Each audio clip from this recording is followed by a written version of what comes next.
So today I'm going to go over a budget-friendly, professional-grade real estate videography kit that you can use today to start making money.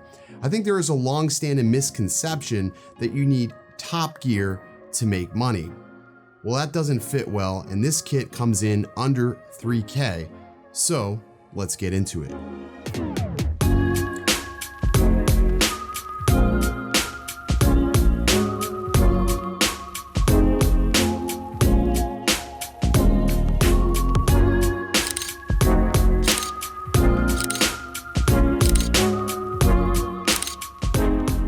What's good, everyone? Ken here, and you are watching Original Dobo. So today I'm going to be showing you a kit that is absolutely a winning combination for real estate, videography, and photography. Now, I personally use components of this kit to make money, so I know it works and I know it does the job just fine. Just remember that you don't have to follow this kit to a T, that the formula you see here, you can always mix and match with whatever works for you. All right, let's get right into it. And the first thing that you will need to do for video and photo is a solid camera. Now, I went ahead and chose a camera that I feel is perfect for the budget-friendly person, and that is the A6100. Now, the A6100 is an all-around great camera. It actually replaces the Sony A6000. I'm sorry, it replaces the A6000.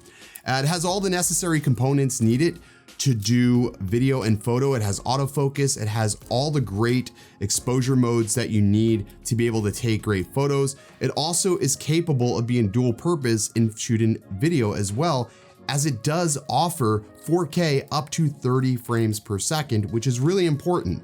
Now, there's one downside to this camera, and it's the fact that it doesn't offer color profiles like the A6400.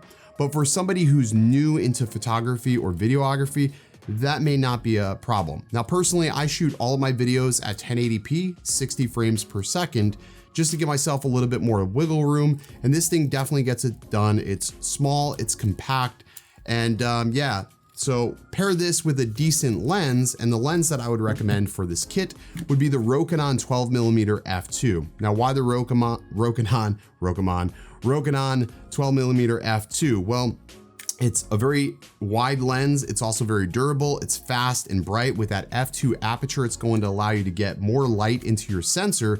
So if you're in a dark room or dark situation, you're really not going to have problems opening it up. It's also not wide enough where things like verticals become overly distorted. So you can use this for video and photos very, very easily. They also make this in two different colors, silver and black. I chose the silver version because it is cheaper, and there's actually two different brands, Samyang and Rokinon. Alrighty, so with that being said, you're going to need a way to stabilize all this for your lock shots. And I recommend the Benro geared head tripod. Now, why do I recommend this tripod specifically with this geared head? Well, like I said, with the A6100, it's a great camera, but it's very minimalistic, and it does have some things missing, like a built-in gyroscope, so you're not gonna actually have a level. With a geared head tripod, you can easily line up your shot, make sure that everything is lined and ready to go correctly. It also, with the geared head, it does save you some time lining up the shots. There's also bubble levels on this tripod, which makes things so much easier. If you've never used a geared head, you'll absolutely thank me. I didn't know anything about geared heads until I talked to my buddy Steve. He's the one that recommended I pick one up, and this one doesn't break the bank. It comes in at $200 and then $150 for the Mach 3 tripod. All right.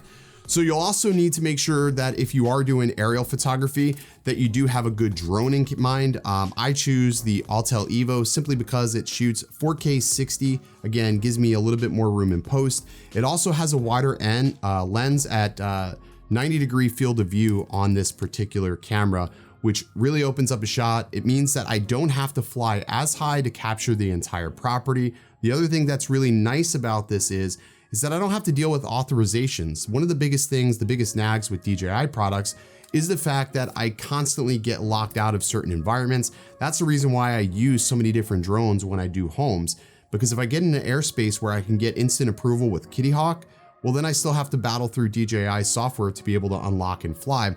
With Evo, that's not even a concern. I can just get on with what I was doing. I don't have to battle. I don't have to answer to the realtor as to what I'm doing, why it's taking me so long. yeah, this just really makes a lot of sense. It's just the perfect drone for real estate, and I've used this on a lot of shoots actually. It's really saved my ass recently. All right, so you're gonna need to get yourself a gimbal next, and I use the Ronin SC. Now, why do I use the Ronin SC and not the Ronin S? Well, this thing is really small, compact, it's super light.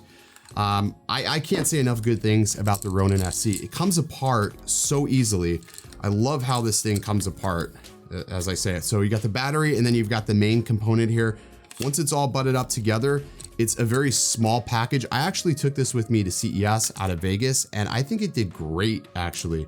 I was able to put this in my backpack. It's really easy to balance a camera on this gimbal, more importantly, and it's easy because it has these lock-in plates all the way around. If you missed my full review of this, I'll be sure to link that down below where you can check it out. But these plates, these lock-in mechanisms make this easier to balance than the Ronin S. Also, it's one of the few gimbals that you can just sort of take out of the box and just, it's ready to go. You don't have to tune it. I don't find any issues with balance or just overall movement with it. That's really the one reason why I haven't chosen another gimbal. I know the Gimbal S is a available gimbal that works really well, but I just think that this gimbal is so much more effective and easy to use. It also gives me 10 hours of battery life, which I like, and I can adapt things to it to make it a little bit more modular. If I wanted to get the Pro kit, I can get a focus wheel on here. If I want to mount a mic to it, I can mount a mic to it. I have a spot here where I can mount a monitor arm.